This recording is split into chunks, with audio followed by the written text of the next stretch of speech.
Hi MMA fans, and welcome to another MMA fighting video. Sean O'Malley is one of the biggest UFC stars and prospects today, and slowly but surely he is walking toward the UFC bantamweight title. In a recent video on his YouTube channel, Sugar revealed that he signed a new deal with the company that met his demands. The UFC middleweight champion Alex Pereira issued a scary warning to his bitter rival, Israel Adesanya. These two strikers are scheduled to clash again on April 8, 2023 at UFC 287. One of the most known UFC journalists, Ariel Helwani, has conflicted with UFC officials for quite some time in the past. This time, the UFC commentator Joe Rogan made a comment that triggered Helwani, so he responded by calling Rogan Dana White's boy. Let's take a look at what contract Sean O'Malley just signed, what chilling message Alex Pereira sent to Adesanya, and why Joe Rogan's comment triggered Helwani. But before that, please make sure to like and subscribe because it helps our channel grow. Sean O'Malley re-signs with the UFC. Ever since O'Malley made his promotional debut on December 1st, 2017, he has held an impressive record of 8 wins, 1 loss, and 1 draw. Just like the gangster from Oregon, Chael Sonnen, Sean O'Malley also believes he is still undefeated, or more precisely, mentally undefeated, regardless of his loss against Marlon Chito Vera. In a recent video on his YouTube channel, the UFC star revealed that he came to terms with the company and signed a deal that he is content with. "I got a very gracious contract that I'm proud of. I got a number that I'm very happy with. I truly don't think any manager that I had could have went in there and got me what I got. That also helps with the relationship built with the UFC. I feel like I have earned this contract. I feel like I have earned the amount I'm getting paid," O'Malley said.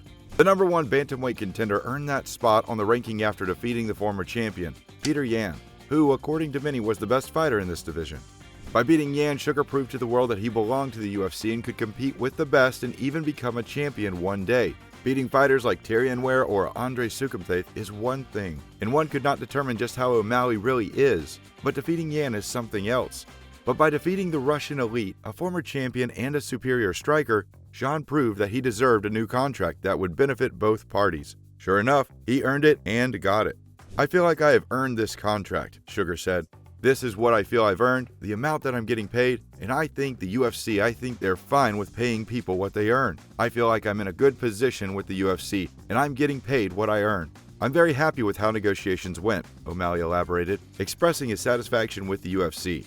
"Too bad we can't say the same for Ngannou, but at least the UFC managed to keep this young star on the roster, and we might be looking at a future champ." After beating Yan, Sean O'Malley is the number 1 contender, and all signs point towards him receiving a title shot in his next fight. Considering that the current bantamweight champion Aljamain Sterling is eyeing a fight against Henry Cejudo first, we might not see Sugar in action in the first half of 2023, since he would probably wait for his shot by the end of the year. Whether he waits for the title shot or fights some other contender to stay active, the one sure thing is that the UFC future looks bright for this young star.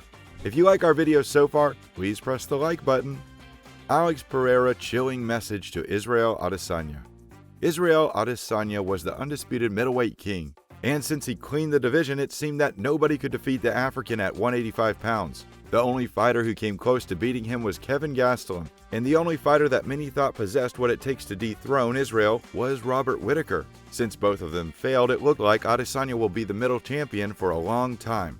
However, the UFC signed Alex Pereira, the kickboxer who beat Adesanya in kickboxing twice, and eventually they were matched to fight for the UFC middleweight title on the line. Although Adesanya started that fight well and was probably leading on the scorecards, the Brazilian fighter turned the tables in the 5th round by defeating his bitter rival via TKO. Beating him twice in kickboxing and now in MMA, people started to see Pereira as Adesanya's kryptonite. Since the Nigerian-born fighter ruled the middleweight division for years, he was granted an immediate rematch against his Brazilian rival. Ahead of the rematch, Pereira posted a picture on his official Instagram account of himself standing against Adesanya with the caption, "Ready to kill." The scary thing about that message is that Alex indeed possesses that killer instinct, making this short message even more chilling.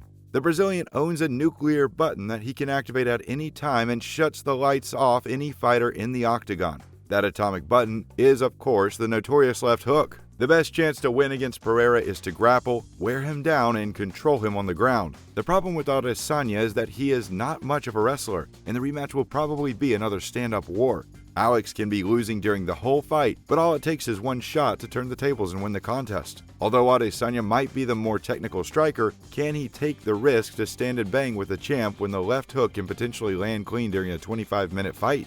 It would be interesting to see how Adesanya would approach the rematch. Maybe he would try to win a technical stand-up exchange of strikes or work on his wrestling and use it as a primary weapon to neutralize Pereira's power. According to the former champion Robert Whittaker, the rematch might never happen. In an interview with Fox News Australia, this is what Robert had to say. "I can very well see Izzy versus Pereira not happening. Izzy just letting me and Pereira punch on for a little bit, and then him sliding in to fight the winner? That makes perfect sense, if you write it down. But it is a crazy world out there. It is a crazy time for the division. What the UFC has planned for March and April is anybody's guess at this point." The current champ Alex Pereira weighed on this, stating that if it's not Adesanya, he doesn't mind facing the Whittaker next.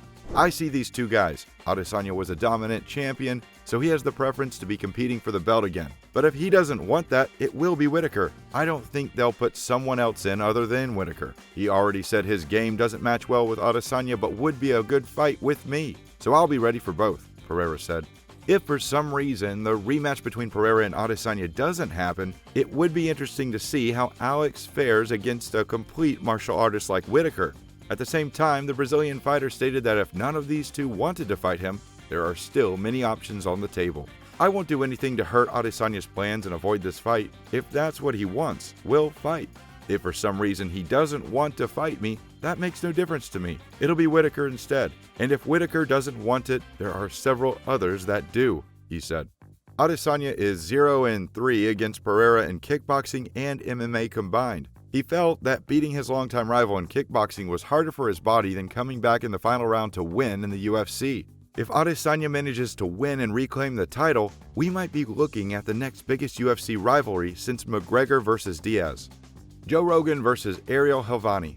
In the Joe Rogan Experience podcast hosted by the UFC color commentator Joe Rogan, the welterweight contender Belal Muhammad revealed that his last opponent, Sean Brady, confirmed how following his TKO loss, he and his family had received death threats from fans and bettors. Rogan suggested that Helwani had lured those comments from Brady, and probably this was not what he actually meant.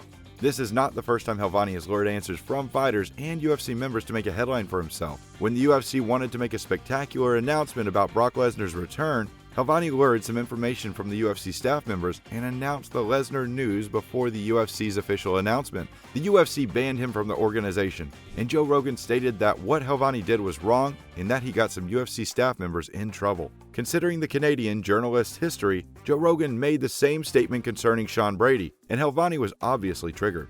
First of all, I didn't get Sean Brady to say that. Sean Brady just offered that up on his own. How could I have gotten him to say that? And what does that even mean in general? Ariel Helwani likes to get people to say things, Helwani said, denying Joe Rogan's claim. Ariel elaborated that Rogan had no right to say anything like that, considering that he has been pushing false narratives and information for years that he could even get dropped from Spotify. But I mean, of course, we know what the history is with Joe. He's Dana's boy, and he's always going to have his back, Ariel said, claiming that Rogan will always say what the UFC wants him to say. That's an interesting statement that was said out of rage. Joe Rogan is very successful as an individual, and he doesn't need the UFC as a stepping stone for his success. However, according to Ariel, Joe would do what the UFC expects him to do, and therefore one cannot take him as a reliable source. At the end of the day, one thing is for sure. We won't be seeing these two exchanging Christmas gifts anytime soon. And what do you guys think? Do you believe Sean O'Malley deserves a title shot next? What do you make of Joe Rogan versus Helwani drama? And how do you think a rematch between Adesanya and Pereira would go?